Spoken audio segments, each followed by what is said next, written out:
Hello everyone. So this is the fourth part of Lines and Angle Class 6 NCERT new book गणित प्रकाश। और इस book में आज हम जो सीखने वाले हैं मेकिंग रोटेटिंग आर्म्स। देखिए इसके लिए क्या करना है। सबसे पहले let us make rotating arms using 2 paper straw and a paper clip by following these steps. Take 2 paper straw and a paper clip. ऐसे पेपर के 2 स्ट्रॉ लेने हैं, एक पेपर क्लिप लेनी है। Insert the straw into the arms of the paper clip. आप इसको सीधी कर देना और ये इसके अंदर और ये इसके अंदर, दोनों पेपर जो आपके स्ट्रॉ है वो क्लिप के अंदर डाल देने हैं। Your rotating arms ready. अब आपकी ये रोटेटिंग आर्म्स क्या है, वो रेडी है। Make several rotating arms with different angles. अलग अलग आप रोटेटिंग आर्म्स बनाइए अलग अलग एंगल से।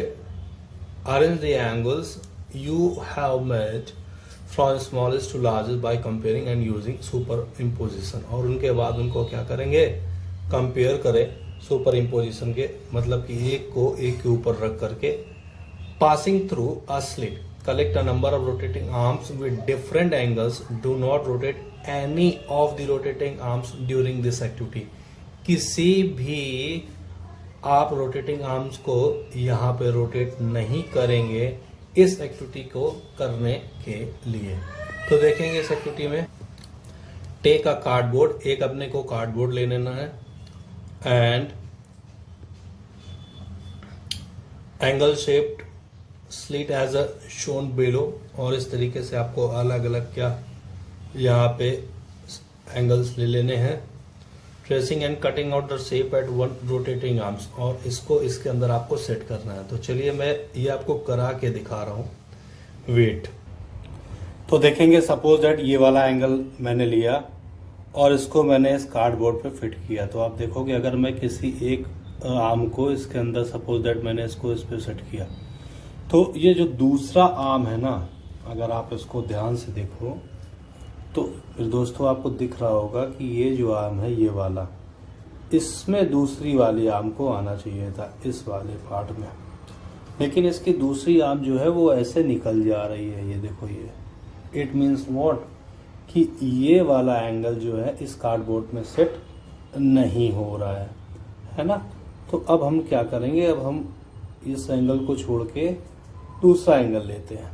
ये तो इस पे नहीं सेट हो रहा है, तो हमने इसको क्या किया, हमने इसको छोड़ दिया और इसकी जगह दूसरा एंगल लेते हैं। अभी हमने ये वाला लिया, तो सपोज दैट इस वाले एंगल को इस पे फिट करेंगे। तो एक आर्म तो इसमें सेट हो गई, लेकिन जो सेकेंड आर्म है आप देखोगे कि ये वाली आर्म जो है वो इधर आनी चाहिए थी, बट ये इस तरीके से उधर की ओर निकल गई। इट मीन्स कि ये स्पेस जो है ये इसको सुपर इम्पोज नहीं कर पाया, मतलब ये वाला भी एंगल हमारे लिए किसी काम का नहीं रहा। अब हम देखेंगे इस वाले एंगल को लेके, अभी इसको हम इस पे सेट करते हैं तो एक आर्म तो इसमें आ गई है ना, लेकिन दूसरी आर्म देखिए ये अंदर की तरफ है। ये वाली आर्म जो है इसमें आनी चाहिए थी, यहाँ ना आकर के ये अंदर की तरफ आ गई है, यानी कि ये भी इसको सुपर इम्पोज नहीं कर रहा है, ये भी इस पे फिट नहीं हो रहा है, तो हम इसको भी छोड़ देंगे। अब हमारे पास ये जो लास्ट वाला है ना दोस्तों, इसको हम इस पे सेट करेंगे। तो हम देखेंगे जैसे ही हमने इसको इसके अंदर डाला तो यहाँ पे ये वाली आर्म ने इस वाली आर्म को कवर कर दी कार्डबोर्ड की, और इस वाली आर्म ने इस वाले को कवर कर दिया कार्डबोर्ड की। इसका मतलब क्या है कि ये वाला जो फिगर है ये इस कार्डबोर्ड पे कंप्लीटली सेट हो रहा है। तो आप क्या करोगे, आप एक कार्डबोर्ड पे ऐसा शेप काटोगे और 4 एंगल्स ऐसे आप लोगे और उसके बाद ये वाली एक्टिविटी आपको करनी है। आप समझ गए होंगे इसको कैसे करना है, ठीक है। तो ये एक्टिविटी आप कर लेंगे। आगे देखते हैं। तो इस एक्टिविटी में हम देखेंगे कि ये वाला हमारा जो एंगल है वो इस पे सेट हो रहा है, यानी आप इसको टिक कर देंगे। चलिए, सफल करने की एक्टिविटी जो है ये हम लोगों ने करके देख ली है, ठीक है। और इसके बाद हम लोग आगे बढ़ते हैं। अच्छा देखिए, आर्म से एंगल पे कोई फर्क नहीं पड़ता। आई मीन टू से अगर एक आपने एक एंगल बनाया है ये, और एक आपने, मैं पहले भी बता चुका हूँ जब मैंने फिश का, क्रोकोडाइल का, स्नेक का मेजर किया था, एक एंगल मैंने ये बनाया है। तो सपोज करो रफली ये दोनों इक्वल है, और ये आर्म देखिए छोटी है, ये आर्म बड़ी है, इसका मतलब ये नहीं कि ये एंगल बड़ा होगा, नहीं। अगर आप सेम रोटेशन ले रहे हैं और साइड को अगर छोटा बड़ा यानी आर्म को छोटा बड़ा कर दे रहे हैं, तो उससे एंगल पे कोई इफेक्ट नहीं पड़ने वाला है। ठीक है, आगे देखते हैं। तो यहाँ पे ये बच्चे हैं चुन्नू मुन्नू से, चैलेंज रिड्यूस दिस एंगल, उसने उसको एक चैलेंज दे दिया कि इसको रिड्यूस कर दो, तो बच्ची ने कहा मैं इसको काट दूंगी, लो रिड्यूस हो गया। तो ऐसे काटने से क्या एंगल रिड्यूस हो गया? नहीं, ये पहले भी बड़ा था, अब भी छोटा है, जो रोटेशन गैप है वो तो उतना ही है।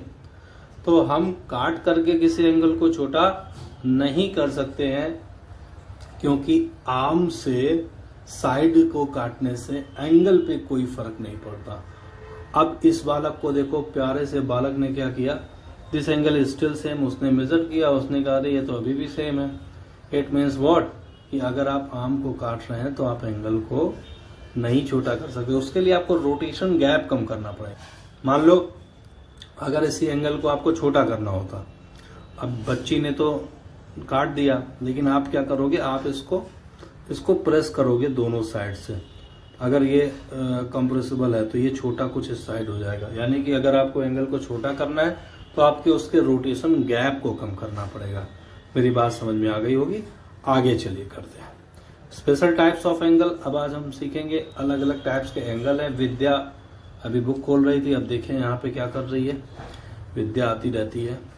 तो चलिए शुरू करते हैं इसको। Let us go back to Vidya's notebook, उसकी नोटबुक पे हमने सेकेंड वीडियो पे उसको देखा था। And observe her opening the cover the books in different sceneries, अलग अलग तरीके से जब वो उसको खोल रही थी तो हर एक उसको ऑब्जर्व करना है। She makes a full turn of the cover, she has to write while holding the books in her hand.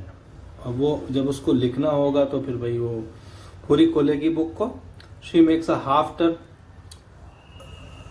Of the cover when she has to open it on her table, अगर उसको अपने table पे खोलना है तो उसने उसको half पे खोल दिया। इन दिस केस, इस केस में observe the arm an angle form, they lie in a straight line such as angles called the straight angle. देखिए, तो जब ये ऐसे हाथ में होल्ड करके बुक लिए थी तो इसने उसको पूरा फोल्ड कर दिया है ना, यानी ये वाला जो पोर्शन था, ये वाला पोर्शन, इस पोर्शन को इसने नीचे ऐसे की तरफ टर्न कर दिया, तो ये पूरा एक एंगल बन गया।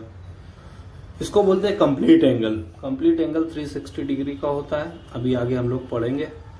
अभी जब इसने टेबल पे इसको रखी तो इसने ये पोर्शन और ये वाला जो पार्ट था जो इसको ऐसे लिए था, फिर उसने इस पार्ट को ऐसे किया, इस पार्ट को उसने क्या कर दिया, फोल्ड कर दिया पूरी तरीके से। तो यहाँ पे एक आपको स्ट्रेट लाइन दिख रही होगी उसकी बुक पे, ये वाला। So this angle basically 180 degree, ये एंगल 180 डिग्री का है। तो 180 डिग्री के एंगल को दोस्तों हम लोग बोलते हैं स्ट्रेट एंगल। क्या बोलते हैं? स्ट्रेट एंगल या लीनियर एंगल। ये 180 डिग्री का होता है। और 360 डिग्री का एंगल जब होगा, जब एक स्ट्रेट एंगल इधर मैं आपको दिखा रहा हूँ, मान लो आपके पास एक स्ट्रेट एंगल, मैंने बोला कि ये है, मान लो ये एक लाइन खींची, ये आपको एक स्ट्रेट एंगल मिला 180 डिग्री का। अभी नीचे भी ये 180 डिग्री का मिलेगा, ठीक है। तो ये 180 प्लस 180 कितना हो गया, 360, यानी कि एक कंप्लीट एंगल 360 डिग्री का होता है।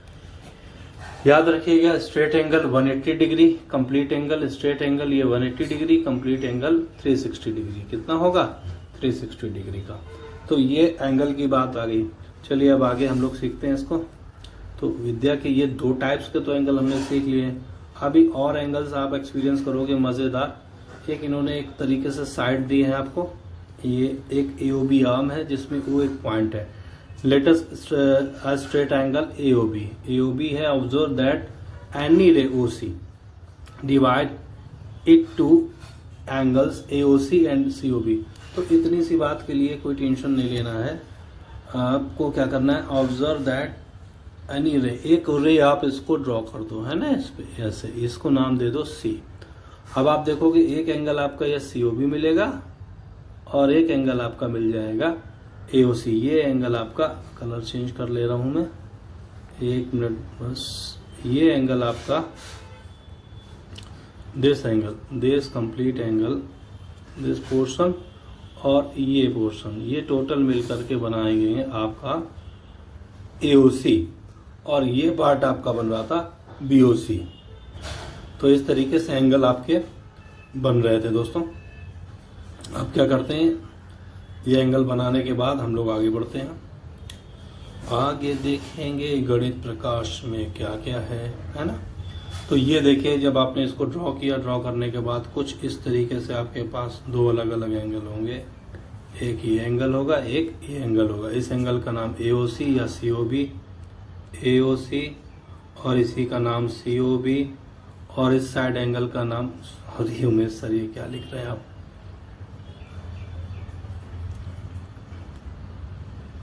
थोड़ा गलत हो गया, COA। अब इस साइड आएंगे एंगल COB, और इसी का दूसरा नाम आप लिख सकते हैं BOC। क्लियर। अब इसके बाद देखेंगे, इन एंगल को जब आप सेपरेट करेंगे, इन दोनों को जुदा कर देंगे, तो ये एक एंगल ऐसे फॉर्म होगा, जुदा हो गया। एक दूसरा एंगल ये हो गया, मैं भी जुदा हो गया। तो ये दो एंगल अलग अलग आपको मिल गए। अब आप देखोगे इसके बाद, is it possible to draw OC such that two angles are equal. हाँ, अब यहाँ से इंपॉर्टेंट मामला आ गया। क्या ये भी पॉसिबल है कि हम एक ऐसी लाइन ड्रॉ करें कि AOC और AOB दोनों इक्वल आ जाए। तो कहने का मतलब है कि ये हमारी साइड थी, समझेंगे। स्केल ले ले थोड़ा सा अच्छा बनाने के लिए ना। अच्छा, स्केल तो नहीं आएगा क्योंकि प्रीमियम वर्जन मांग रहा है। चलो ऐसे एक लाइन ड्रॉ कर ले, ये सीधी लाइन। वाह भाई, सीधी लाइन ड्रॉ कर ली। एक ये लाइन ड्रॉ कर ली, और इसमें अगर नाम दे दें ये, अरे भाई ये तो गड़बड़ है। ये नाम हो गया A, ये नाम हो गया B, और ये नाम हो गया O। अब इस पे एक हम और लाइन ड्रॉ करेंगे, है ना। एक ये लाइन ड्रॉ कर ली। अभी आप देखो, जब ये ड्रॉ करेंगे तो रफली मैं मान रहा हूं ये पूरी सीधी, हालांकि दिख नहीं रही है, बट सपोज दैट ये एक एंगल आपको मिलेगा। अभी तक हम कर्व से रिप्रेजेंट कर रहे थे, रोटेटिंग, लेकिन अब मैंने देखो यहाँ पे दो लाइन ऐसे L शेप में बनाई है। अभी इधर भी एक L शेप में बनाएंगे। इट मीन्स व्हाट, हम ये मान रहे हैं कि जो एंगल BOC है, आप समझो एंगल जो BOC है is equal to angle AOC, वो AOC के इक्वल है। यानी कि ये वाला जो एंगल है, this angle is equal to that angle. अभी दोनों एंगल इक्वल है। आप देखो, अब मैं आपसे कुछ सजेशन लूंगा। मैंने आपको एक गोल कोई फ्रूट दिया, ठीक है, मान लो एक मैंने वाटरमेलन दिया।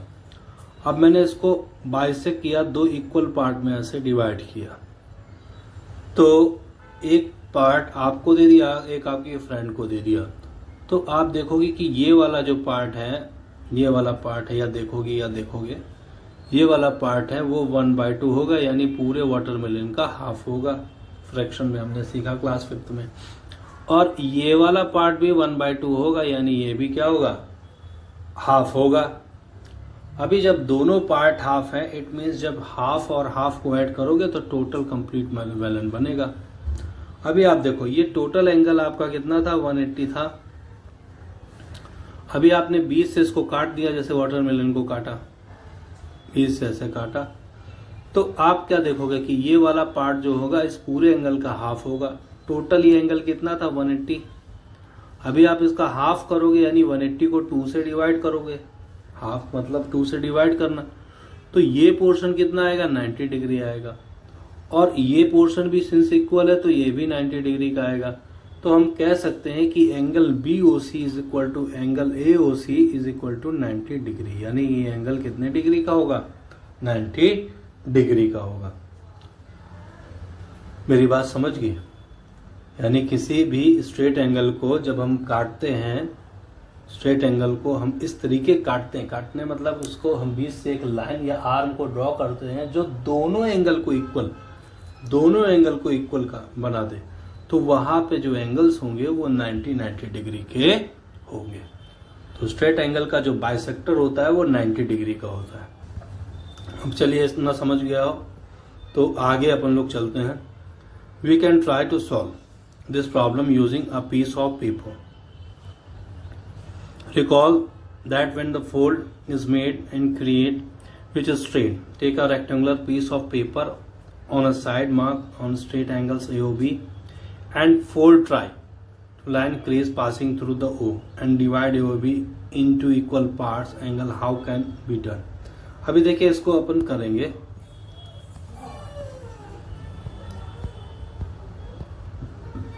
आपने एक रेक्टेंगुलर शीट ली और इस शीट को आपने यहाँ से फोल्ड कर दिया।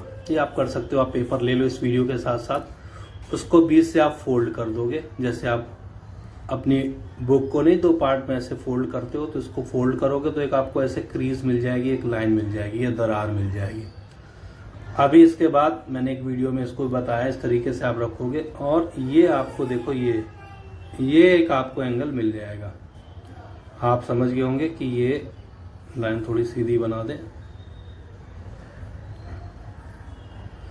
दिस इज एन एंगल, ये आपको इसका वर्टेक्स मिल जाएगा, वो वर्टेक्स है, और ओ एक आर्म हो जाएगी, एक ओ बी आर्म हो जाएंगी, ये दोनों आर्म हो जाएंगी और ये वर्टेक्स हो जाएगा। तो इस तरीके से आपने इसको फोल्ड करने के बाद ये टू एक एंगल बना लिया। Fold the paper such that O B overlap on O A. हाँ, तो ये तो कर लिया, तो 2 एंगल आपको इस तरीके मिल जाएंगे, एक इस साइड मिलेगा, एक उस साइड मिलेगा। अभी आपको क्या करना है, justify why these 2 angles are equal. Is there any way to superimpose and check? Can this superimpose be done by folding each of these equal angle formed are called the right angle, so that straight angle contain 2 right angle? तो मैंने ये आपको अभी बता दिया ऊपर, आप वैसे भी समझ सकते हैं। राइट एंगल 2 इक्वल जब एंगल आप निकालोगे एक 180 डिग्री एंगल से, तो राइट एंगल मिलेंगे। और राइट एंगल का जो शेप होता है ये याद रखिएगा, ये इस तरीके से एक लाइन होगी और एक लाइन इस तरीके से आएगी आपकी। क्या बात है, ये तो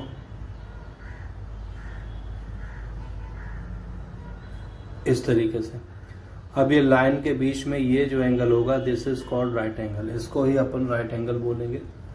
एल शेप में होता है, ये इसका शेप एल है, एल शेप एंगल है ये, और ये आपको बहुत जगह दिखेगा। अभी मैं बुक पे तो गिवन है, लेकिन मैं आपको कुछ रियल एग्जांपल बता रहा हूँ। मैं बार बार आपके रूम की बात करता हूँ, बार बार आपके घर की बात करता हूँ। आप जहाँ पे बैठे हो वहाँ पे देखो कोई फोटो है, अगर कोई फोटो आपके आसपास है उस फोटो को देखो, ओके। नहीं तो मैं आपको दिखा रहा हूँ, वेट, मेरे पास है कि इंटरनेशनल योगा डे की फोटो है, आप देखो इसमें, मैं आपको बता रहा हूं, इस चीज को समझेंगे।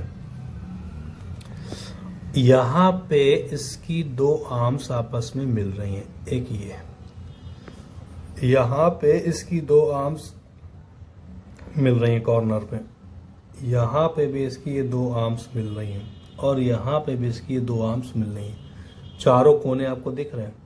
अब इन चारों कोने पे आप देखो, ये जो होगा ये एक एल शेप बन रहा है। आप देखो ये पूरा एक एल शेप बना रहा है, यहाँ से लेके ये देखिए ये एल शेप बनेगा। वो कितनी भी बड़ी कर लो उससे हमें फर्क नहीं पड़ना है ना। तो जब ये एल शेप बनेगा तो वी कैन से ये एक इसमें 90 डिग्री एंगल मिल गया, एक यहाँ पे 90 डिग्री एंगल मिल गया, एक यहाँ पे 90 डिग्री एंगल मिल गया, एक यहाँ पे 90 डिग्री एंगल मिल गया। यानी कि किसी भी फोटो का जो चारों कॉर्नर है, अगर वो रेक्टेंगुलर शेप में है तो उसमें आपको ये 90 डिग्री एंगल मिल जाएंगे। अभी आप अपने कमरे की टीवी देख लो, फोटो देख लो, है ना, अभी विंडो देख लो, जो विंडो होगी ना उस विंडो में भी आपको देखो 90 डिग्री एंगल्स मिलेंगे। जहां जहां रेक्टेंगुलर मिलेगा, जहां जहां रेक्टेंगुलर शेप मिलेगा, वहां वहां आपको 90 डिग्री एंगल मिलेगा। तो ये 90 डिग्री 90 90 90 90 90 90 90 90 90 90 90। कोई भी रेक्टेंगुलर शेप या स्क्वायर शेप लेंगे तो उसके अंदर बनने वाले एंगल्स जो हैं वो 90 डिग्री के होंगे। आप ऐसे बहुत से एग्जाम्पल ले सकते हैं। आप अपने क्लासरूम में की डेस्क है, आपका जो वाइट बोर्ड ग्रीन बोर्ड जो भी क्लास में लगा है आप उस पे जो डोर लगा है उसका, आप जो विंडो लगी है क्लास में अगर, तो उसके जितने भी एंगल हैं सारे एंगल ऑब्जर्व करेंगे तो आपको वो 90 डिग्री के एंगल्स मिल जाएंगे। तो दोस्तों ये एक्टिविटी बहुत अच्छी है, आप सब मिलके कर सकते हैं, इसको कर लेना। चलिए मैं अब आगे पढ़ाता हूँ कि कैसे एंगल्स को और अच्छे से समझेंगे। यहाँ पे why shouldn't you argue with the 90 degree angle because they are always right. देखिए यहाँ पे कुछ शेप है, मैं इन शेप्स की बात कर दूं तो दिस इज 90 डिग्री एंगल, ये 90 डिग्री एंगल है। इसका दूसरा नाम राइट एंगल भी होता है, राइट एंगल। जैसे अभी हमने देखा कि स्ट्रेट एंगल 180 डिग्री का, कंप्लीट एंगल जो था 360 डिग्री का, है ना, ये स्ट्रेट था, ये आपका 180 डिग्री का। ऐसे 90 डिग्री के एंगल को राइट एंगल बोलते हैं, RIGHT, राइट एंगल। मेरी राइटिंग थोड़ी अच्छी नहीं है, RIGHT, राइट एंगल, ठीक है। तो ये एंगल होता है। आगे आप देखोगे यहाँ पे अलग अलग एंगल्स हैं। ये खुश है क्योंकि 90 डिग्री है ना। ये वाला दुखी है बिकॉज ये कहीं ना कहीं यहाँ पे 60 बनेगा, यहाँ पे 30 बनेगा। एक तो 90 यहाँ भी होगा, ये दोनों 40 45 के होंगे। ये जब आप ज्योमेट्री बॉक्स अपना लोगे ना, उसमें सेट स्क्वायर्स पड़े हैं, उसमें आपको ये दिखेंगे। चलिए आगे देखते हैं। If a straight angle is formed by half of a full turn, how much of a full turn will form a right angle. जैसे एक स्ट्रेट एंगल है form by half of the full turn, जो आधा ही turn करता है, मतलब अगर ये स्ट्रेट टर्न है, ये पूरा ना करके ये आधा टर्न करता है, तो इसमें 2 राइट एंगल बनेंगे। लिख देना 2 90 डिग्री, ठीक है।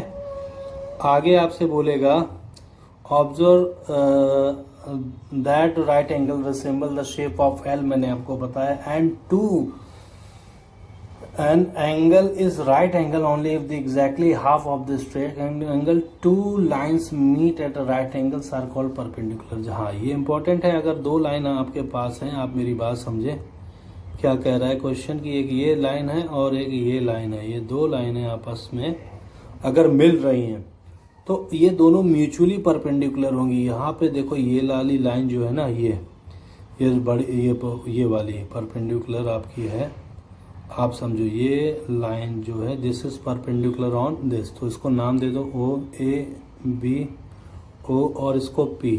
तो हम कह सकते हैं कि जो OP है, OP परपेंडिकुलर है, परपेंडिकुलर किस पे है, AB पे, यानी AB पे ये परपेंडिकुलर है। परपेंडिकुलर मतलब एक स्ट्रेट लाइन है जो खड़ी है, उसको परपेंडिकुलर बोलते हैं। ये परपेंडिकुलर लाइन है।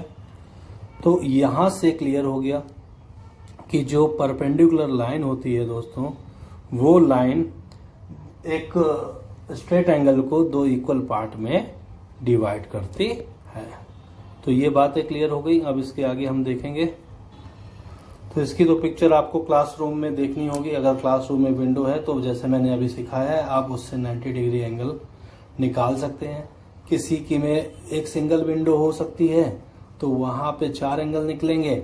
अगर मान लीजिए किसी की ऐसी विंडो है, आप इसको भी समझ लें थोड़ा सा, कि मान लो एक विंडो ऐसी बनी है कि यहाँ पे इस तरीके से है, फिर ये ऊपर ऐसे है, तो अब यहाँ पे कितने राइट एंगल बनेंगे, 1 2 3 4 5 6 7 8, तभी 8 बन जाएंगे, ठीक है। अगर एक लाइन और इसमें ड्रॉ कर दें तो फिर ये 9 10 11 12, तो 12 बन जाएंगे।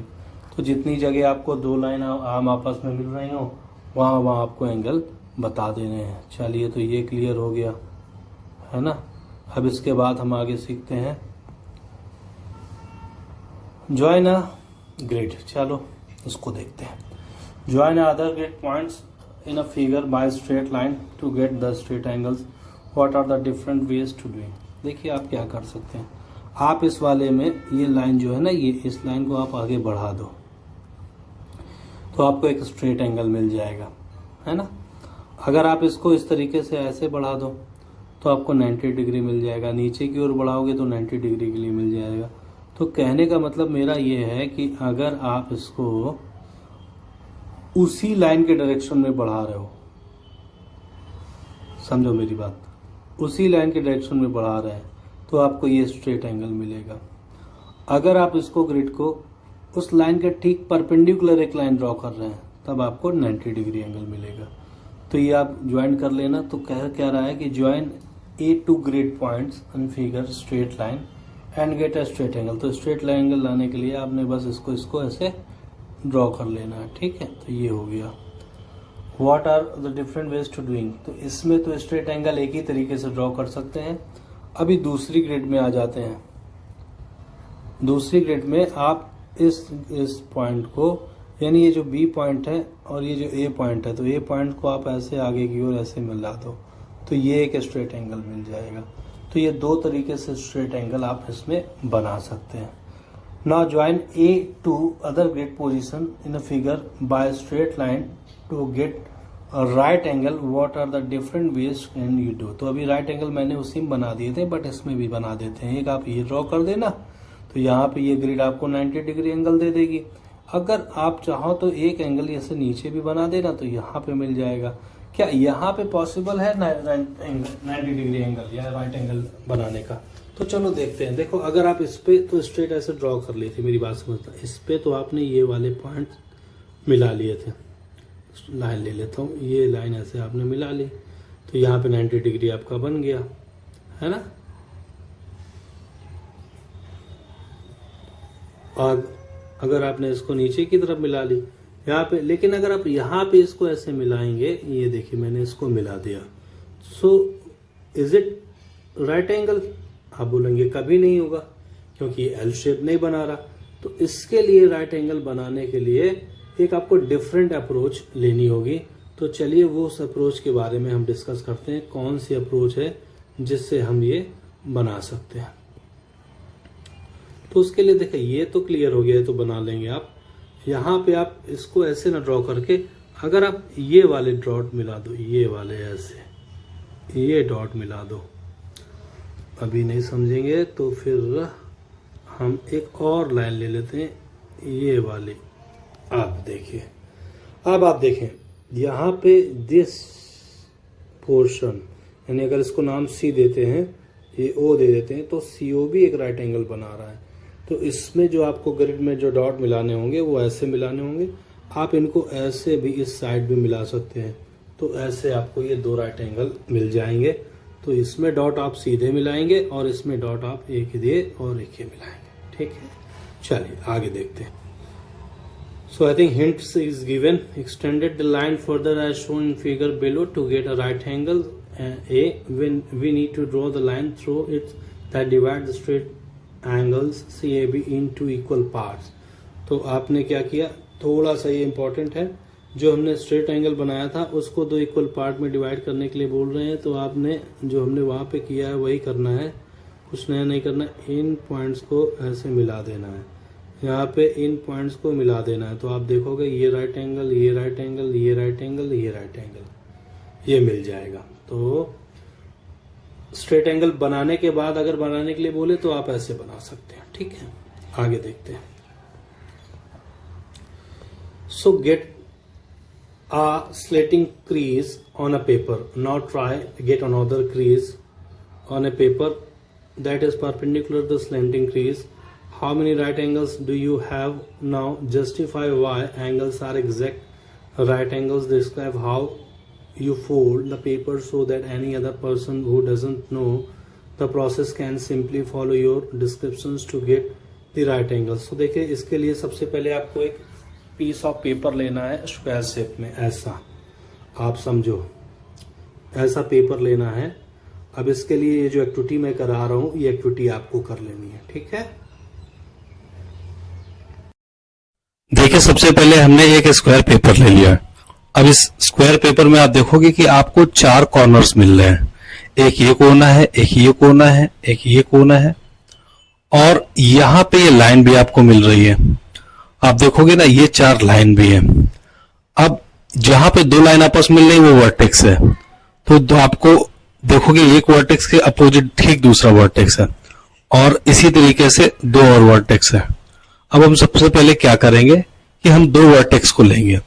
अब इन दोनों वर्टेक्स को हम फोल्ड करेंगे, एक के ऊपर एक ओवरलैप करेंगे इस तरीके से, और ये और ऐसे ओवरलैप करने के बाद हम इसको बीच से ऐसे लाइन को थोड़ा प्रेस करेंगे, तो देखेंगे कि एक बीच में ऐसी ये दरार मिल जाएगी।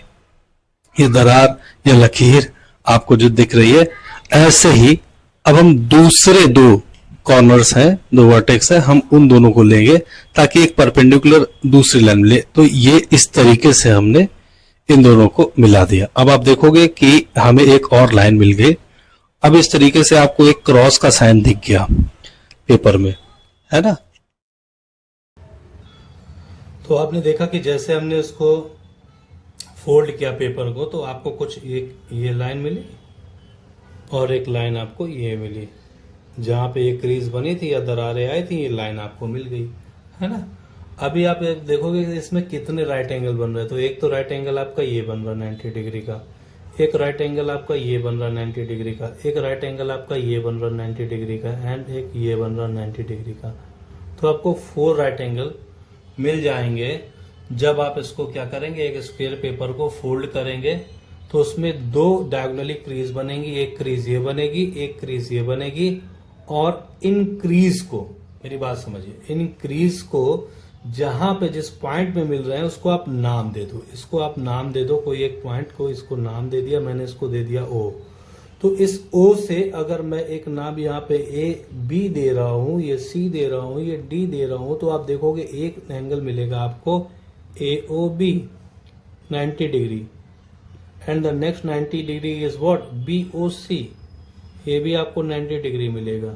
And next is what, COD, angle COD, ये भी आपको 90 डिग्री मिलेगा।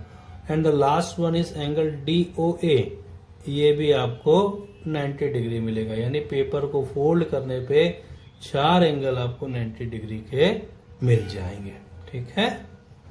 अभी बी पार्ट में बोलेगा डिस्क्राइब करने के लिए, तो आपको जैसे मैंने इस एक्टिविटी में दिखाया, आप उसी एक्टिविटी को फॉलो करके लिख सकते हैं। तो आप अगर एक स्टेप बाय स्टेप लिखना, तो सबसे पहले लिखना कि टेक का square sheet of paper, okay, then take the corners, उसके कॉर्नर, उन कॉर्नर को आपस में मिला दोगे जैसा कि एक्टिविटी में है। फिर दूसरे कॉर्नर्स लेंगे, उनको मिला देंगे, तो आपको इस तरीके से क्रीज मिल जाएगी, है ना। ये स्टेप्स आपको लिख देने हैं 3-4 स्टेप्स में। तो यहां तक आज क्लियर हो गया। नेक्स्ट दोस्तों, वीडियो को सब्सक्राइब जरूर कर लेना इस चैनल को, और वीडियो को शेयर कर लेना। वीडियो को, चैनल को सब्सक्राइब कर लेना, वीडियो को शेयर कर देना, ज्यादा से ज्यादा लोगों तक ये वीडियो पहुंचे।